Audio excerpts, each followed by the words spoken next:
Hello everyone welcome back to part 4 part 1 रे आमे कथा हेतिले वर्क फ्रॉम होम कोन आ पार्ट 2 रे आमे जानिथिले मोबाइल केमिति आपण माने वर्क फ्रॉम होम स्टार्ट करिवे आ पार्ट 3 क्लाइंट को केमिति आपण वर्क फ्रॉम होम पई इनवाइट करिवे सो चलो तो आज होजी पार्ट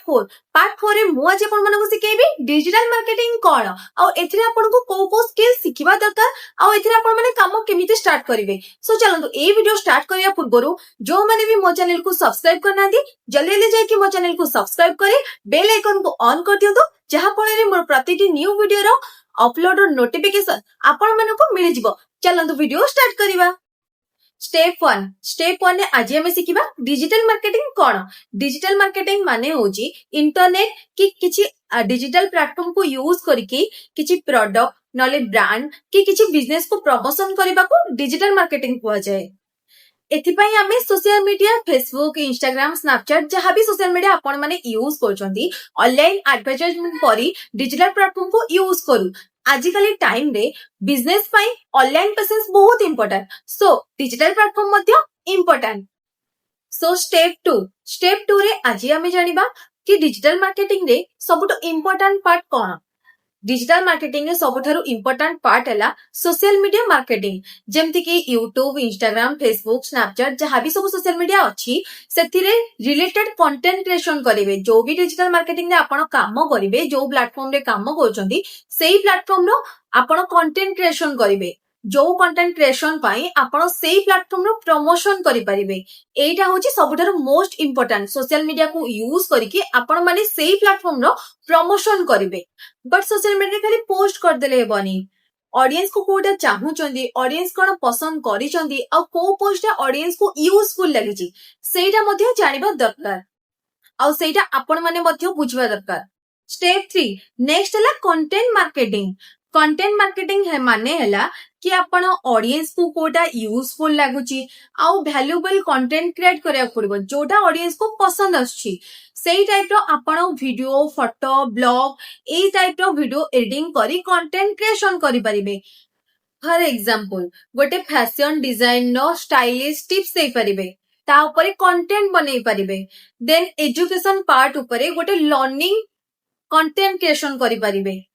एई टाइप रो फास्ट आपण वैल्यू बनांतु आपण जो कंटेंट क्रिएट करिया पई चाहूचंती कंटेंट करिबा पूर्वरु आपण निजरो गोटे वैल्यू बनांतु देन ता ऊपर प्रमोट करंतु स्टेप 4 हला ऑनलाइन एडवर्टाइजिंग देखंतु जेतबेले आपण माने Instagram Facebook Snapchat Google website रे आपण माने देखिथिबे कि ऑनलाइन एडवर्टाइजिंग केमती होउची तो सेमती आपण मानको मध्य जेतबेले भी आपण जो प्लेटफॉर्म रे काम करिवे तो ता पई आपण माने एई सब सोशल मीडिया यूज करिकी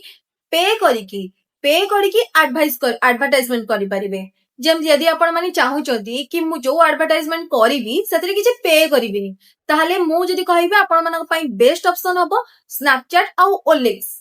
आपण चाहिले स्नैपचैट रे बिना पे करिकिना लोकन को इजीली आपण को बिजनेस रे प्रमोट करि परिबे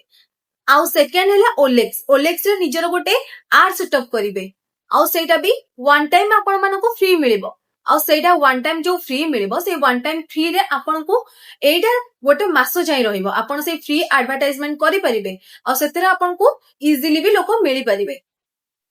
right audience plus right message plus right strategy online advertisement पाई मोस्ट इंपोर्टेंट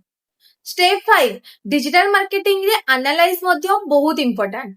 फॉर एग्जांपल धरंतु आपण सोशल मीडिया रे गोटे वीडियो पोस्ट करचंदी सेतिरे आपनकर 1000 व्यू जाईची तो आपण सेतिरे एनालाइज करिवे कि केते जण लोक से वीडियो को देखिचंदी आ केते टाइम जाई देखिचंदी बिकॉज़ फ्यूचर रे आपनकर कंटेंट क्रिएशन आ स्ट्रेटजी पई एटा मोस्ट इंपोर्टेंट तो फर्स्ट पोस्ट एनालाइज लर्न ता परे इंप्रूव सो गाइस आज आम शिखिलु कि डिजिटल मार्केटिंग कोन आ सेथिरे आपण माने केमिति प्रमोट करिवे सो एबे आपण मानको मन रे क्वेश्चन आस्थिबो कि एफिलिएट मार्केटिंग कोन ଆଉ ସେଥିରେ ବିଗିନର ମାନେ କେମିତି ଷ୍ଟାର୍ଟ କରିବେ। ସୋ ଚାଲନ୍ତୁ ସେଇଟା ମୁଁ ଆପଣମାନଙ୍କୁ ପାର୍ଟ 5 ରେ ଶିଖେଇବି କି ଆଫିଲିଏଟ ମାର୍କେଟିଂ କଣ ଆଉ ବିଗିନର ମାନେ ସେଟାକୁ କେମିତି ଷ୍ଟାର୍ଟ କରିବେ। ସୋ ଆଜି ପାଇଁ ଏତିକି। ଯୋଉମାନେ ବି ପାର୍ଟ 1 ପାର୍ଟ 2 ପାର୍ଟ 3 ଭିଡିଓକୁ ଦେଖି ନାହାନ୍ତି ସୋ ଜଲ୍ଦି ଜଲ୍ଦି ଯାଇକି ପାର୍ଟ 1 ପାର୍ଟ 2 ପାର୍ଟ 3 ଭିଡିଓକୁ ଦେଖି ଦିଅନ୍ତୁ। ଆଉ ଯଦି ସବସ୍କ୍ରାଇବ କରିବାକୁ ଭୁଲି ଯାଇଛନ୍ତି ତ ସବସ୍କ୍ରାଇବ ବଟନ କ୍ଲିକ କରିଦିଅନ୍ତୁ। ଲାଇକ୍ କମେଣ୍ଟ ସେୟାର କରିବାକୁ ତ ଜମା ବି ଭୁଲିବେନି। Show bye.